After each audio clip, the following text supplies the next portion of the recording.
കാശുള്ള ഒരുത്തനെ കിട്ടിയാൽ മതി എന്ന് പറഞ്ഞ് നല്ല കാശുള്ള ഒരുത്തനെ കിട്ടി കുറച്ചു കാലം കഴിഞ്ഞപ്പോൾ അയാൾ പാപ്പരായി പോയി കഴിഞ്ഞ് കഴിയുമ്പോഴത്തേക്കും നിങ്ങളുടെ ബുദ്ധി നിങ്ങളോട് പറയും, ഞാൻ കാശുള്ള ഒരുത്തനെയാണ് കിട്ടിയത്, ഇപ്പൊ അയാൾ പാപ്പര, അയാളുടെ കാശൊന്നും ഇല്ല, അതുകൊണ്ട് എനിക്ക് ഇയാളെ വേണ്ട.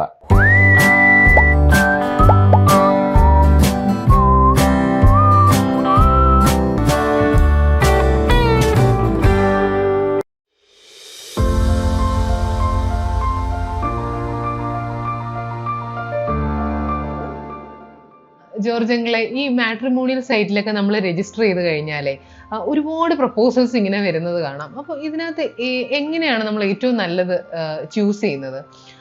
അതുപോലെ തന്നെ ഇപ്പം നമ്മൾ ഒരാൾ പെണ്ണ് കാണാൻ വന്നു കഴിഞ്ഞാൽ ഇത് ഫർദറായിട്ട് നമ്മൾ പ്രൊസീഡ് ചെയ്യണോ എന്നുള്ളൊരു തീരുമാനത്തിലേക്ക് നമ്മൾ എങ്ങനെ എത്തും? ഒരുപാട് പ്രപ്പോസൽ വന്നിട്ട് നമുക്ക് ഒരാളെ പാർട്ട്ണറാക്കാൻ വേണ്ടിയിട്ട് പറ്റത്തുള്ളൂ. പല മാമ്പഴം കണ്ടതുപോലെ ഇരുന്ന് നോക്കും, ഇതിലേതാണ് ബെസ്റ്റ് പാർട്ട്ണർ എന്നുള്ള സെർച്ചിലാണ് നമുക്ക് അബദ്ധം പറ്റുന്നത്.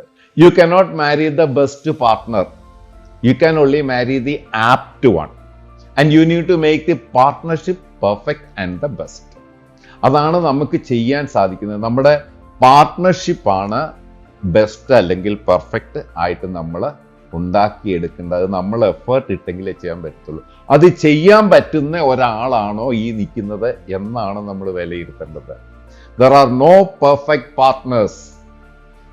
You need to make the partnership perfect.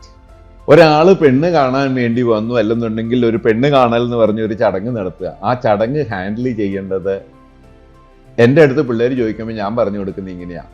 ആദ്യമായിട്ട് ഒരാളെ കാണുമ്പോൾ സ്വന്തം ഹൃദയത്തോട് ചോദിക്കണം, മരിക്കുന്നിടം വരെ ഈ മനുഷ്യനോടൊപ്പം ജീവിക്കാൻ എനിക്ക് സമ്മതമാണോ എന്ന് എൻ്റെ ഹൃദയത്തോട് ചോദിക്കണം.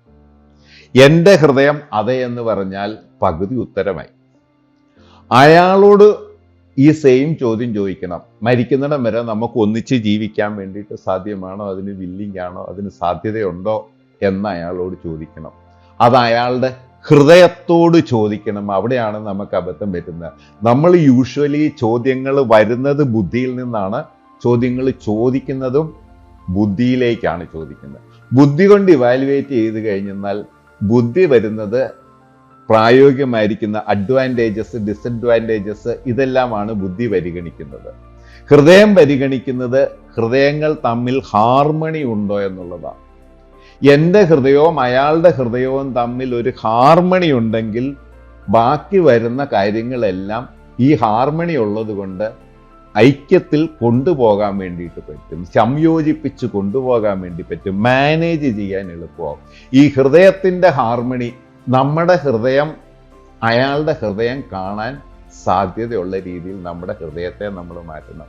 അതിന് സ്വന്തം ഹൃദയം ശ്രവിക്കുന്ന ശീലം നമുക്കുണ്ടെങ്കിലേ നമുക്ക് നമ്മുടെ ഹൃദയത്തിൻ്റെ ഉത്തരം അറിയാൻ പറ്റത്തുള്ളൂ. പിന്നെ നമ്മുടെ ഹൃദയത്തിൽ വരുന്ന ആ അഭിപ്രായം അത് മറ്റേ ആളുടെ ഹൃദയത്തോട് ചോദിക്കണം. അപ്പം അയാളുടെ ഹൃദയങ്ങൾ തമ്മിൽ ഹാർമണി ഉണ്ടോ ഇല്ലയോ എന്ന് നിങ്ങൾക്ക് ഫീൽ ചെയ്യാൻ പറ്റും. മെഷർ ചെയ്യാൻ പറ്റില്ല, U can only feel that. അങ്ങനെ ഒരു ഹാർമണി ഉണ്ടെങ്കിൽ അയാളെ വിവാഹം കഴിച്ചു കഴിഞ്ഞാൽ അത് നിങ്ങളുടെ പാർട്ട്ണർഷിപ്പ് മെച്ചമായിട്ട് അല്ലെങ്കിൽ പെർഫെക്റ്റ് ആയിട്ട് മുന്നോട്ട് കൊണ്ടുപോകാൻ സഹായിക്കും. നമ്മൾ ബുദ്ധി കൊണ്ട് ഒരു തീരുമാനം എടുത്തു കഴിഞ്ഞാൽ ബുദ്ധി പരിഗണിക്കുന്ന എന്തെല്ലാം അഡ്വാൻറ്റേജ് ഉണ്ട്, എന്തെല്ലാം ഡിസഡ്വാൻറ്റേജ് ഉണ്ട്, എന്തെല്ലാം മെച്ചമുണ്ട്, എന്തെല്ലാം ബുദ്ധിമുട്ടുണ്ടാകും. അപ്പം ബുദ്ധി പരിഗണിച്ചിട്ട് എല്ലാം മെച്ചമാണെന്ന് ബുദ്ധി കണക്കാക്കി നമ്മൾ ഒരാളെ കല്യാണം കഴിച്ചു. കുറച്ച് കഴിഞ്ഞിട്ട് സുന്ദരനാണെന്നും പറഞ്ഞൊരു പയ്യനെ നിങ്ങൾ കല്യാണം കഴിച്ചു. അയാൾ കുറച്ച് കാലം കഴിഞ്ഞ് കഴിയുമ്പോഴത്തേക്ക് ഉരുണ്ട് വീണ് അയാളുടെ മൂക്ക് കുത്തി വീണ് അയാൾ വിരോപനായി കഴിഞ്ഞാൽ നിങ്ങളുടെ ബുദ്ധി പറയും, ഞാൻ തീരുമാനിച്ചപ്പോൾ ഇയാൾ സുന്ദരനായിരുന്നു, ഇപ്പോൾ ഇയാൾ സുന്ദരനല്ല, അതുകൊണ്ട് എനിക്ക് വേണ്ട. കാശുള്ള ഒരുത്തനെ കിട്ടിയാൽ മതി എന്ന് പറഞ്ഞ് നല്ല കാശുള്ള ഒരുത്തനെ കിട്ടി കുറച്ചു കാലം കഴിഞ്ഞപ്പോൾ അയാൾ പാപ്പരായി പോയി കഴിഞ്ഞ് കഴിയുമ്പോഴത്തേക്കും നിങ്ങളുടെ ബുദ്ധി നിങ്ങളോട് പറയും, ഞാൻ കാശുള്ള ഒരുത്തനെയാണ് കിട്ടിയത്, ഇപ്പം അയാൾ പാപ്പര, അയാളുടെ കാശൊന്നും ഇല്ല, അതുകൊണ്ട് എനിക്ക് ഇയാളെ വേണ്ട. എൻ്റെ ബുദ്ധി പരിഗണിച്ചത് അന്നുണ്ടായിരുന്ന അവസ്ഥ മാറുമ്പം ഇന്ന് എൻ്റെ ബുദ്ധി പറയും നമുക്ക് വേണ്ട എന്ന് പറയും. ഹൃദയം കൊണ്ടാണ് തീരുമാനിച്ചതെന്നുണ്ടെങ്കിൽ, ഹൃദയത്തിൻ്റെ ഹാർമണി അവിടെ ഉണ്ടെങ്കിൽ ബാക്കി ഫിസിക്കൽ പാരാമീറ്റേഴ്സിനെ കുറിച്ച് ഹൃദയം ബോധർ ചെയ്യത്തില്ല. സോ നിങ്ങളുടെ ഹൃദയത്തിന് ഐക്യം തോന്നുന്ന ആളിനെയാണ് നിങ്ങൾ കല്യാണം കഴിക്കാൻ തീരുമാനിക്കുന്നത്. അങ്കിളെ, അപ്പം നമ്മുടെ ഹൃദയം പറയുന്നത് മാത്രം നമ്മൾ കേട്ടാൽ മതിയോ? നമ്മുടെ ഈ ബുദ്ധി പറയുന്നതൊന്നും നമ്മൾ കേൾക്കേണ്ടെന്നാണ് അങ്കിള് പറയുന്നത്? ഹൃദയത്തെ തീർച്ചയായിട്ടും നിങ്ങൾ കേൾക്കണം. ബുദ്ധി ഉപയോഗിക്കണ്ട എന്നല്ല പറഞ്ഞത്. ബുദ്ധി കൊണ്ട് നോക്കേണ്ടത് ഇത് പ്രായോഗികമാണോ അല്ലയോ, ഈ ആളുമായിട്ട് ഒന്നിച്ചോട്ടുള്ള ജീവിതം പ്രായോഗികമാണോ അല്ലയോ എന്ന് ബുദ്ധി തന്നെ ഉപയോഗിക്കണം. എൻ്റെ ഉപദേശം, use your brain to find the impediments and practicability of the married life. ഈ ആളിനെ കല്യാണം കഴിച്ചു കഴിഞ്ഞാൽ നമ്മുടെ രണ്ടുപേരുടെയും കൂടെ ജീവിതം നമുക്ക് എങ്ങനെ പ്രാക്ടിക്കലി കൊണ്ടുപോകാൻ പറ്റും. അപ്പൊ അയാളെ സംബന്ധിച്ച് അയാൾ ഓൾറെഡി കല്യാണം കഴിച്ചിരിക്കുന്ന ഒരാളാണ്, നിങ്ങളുടെ ഹൃദയത്തിന് ഐക്യമുണ്ടെന്നും പറഞ്ഞുകൊണ്ട് ഓൾറെഡി കല്യാണം കഴിച്ചിരിക്കുന്ന ഒരാളിനെ കയറി പ്രേമിച്ച് അയാളെ കെട്ടാമെന്ന് പറഞ്ഞു പോയി കഴിഞ്ഞാലോ, അയാളൊരു തട്ടിപ്പുകാരനാണെന്നുണ്ടെങ്കിലോ അയാളുടെ ഹൃദയമായിട്ട് ചിലപ്പോൾ നമുക്ക് ഹാർമണി തോന്നിയെന്നിരിക്കും.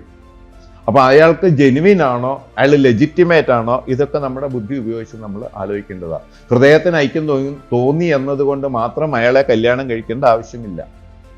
അത് കഴിഞ്ഞ് നമ്മുടെ ബുദ്ധി ഒന്ന് ഉപയോഗിക്കണം. ബുദ്ധി ഉപയോഗിച്ചിട്ട് അബ്സല്യൂട്ട്ലി സാധ്യമല്ലാത്ത സാഹചര്യമാണ് അയാളുടെ എന്നുണ്ടെങ്കിൽ അത് മാരേജ് ആയിട്ട് ആകാൻ പാടില്ല. നിങ്ങളുടെ ഹൃദയത്തിന് ഐക്യമുള്ള ഒരാളിനെ നിങ്ങൾ കണ്ടുമുട്ടി എന്ന് മാത്രമേ ഉള്ളൂ എന്നും അത് ഓർത്തിരിക്കും. അങ്ങനെ ഓർത്തിരിക്കുന്ന ഒരുപാട് ആൾക്കാരെ എനിക്കറിയാം. അയാളെ ആയിരുന്നു ഞാൻ കല്യാണം കഴിക്കേണ്ടത്, എനിക്ക് ഭയങ്കര ഇഷ്ടമായിരുന്നു. പ്രാക്ടിക്കലി ആ മാരേജ് പോസിബിൾ അല്ലാത്ത, മാരീഡ് ലൈഫ് പോസിബിൾ അല്ലാതെ വന്ന ആൾക്കാരായിരിക്കാം ഒരുപക്ഷെ. വേണമെന്ന് തീരുമാനിക്കാൻ ഹൃദയം ഉപയോഗിക്കുക, വേണ്ട എന്ന തീരുമാനം എടുക്കാൻ ബുദ്ധി ഉപയോഗിക്കുക. ഹൃദയം യെസ് എന്ന് പറഞ്ഞില്ല എങ്കിൽ ഒരു കാരണവശാലും കല്യാണം കഴിക്കാൻ വേണ്ടി പോകേണ്ടതില്ല എന്നാണ് എൻ്റെ അഭിപ്രായം. ഹൃദയം ഒരു പ്രാവശ്യം അക്സെപ്റ്റ് ചെയ്ത് കഴിഞ്ഞാൽ അതിൽ നിന്ന് വരുന്ന എന്തെല്ലാം ബുദ്ധിമുട്ടുകൾ ഉണ്ടായാലും അത് മാനേജ് ചെയ്യാൻ ഹൃദയത്തിന് സാധിക്കും.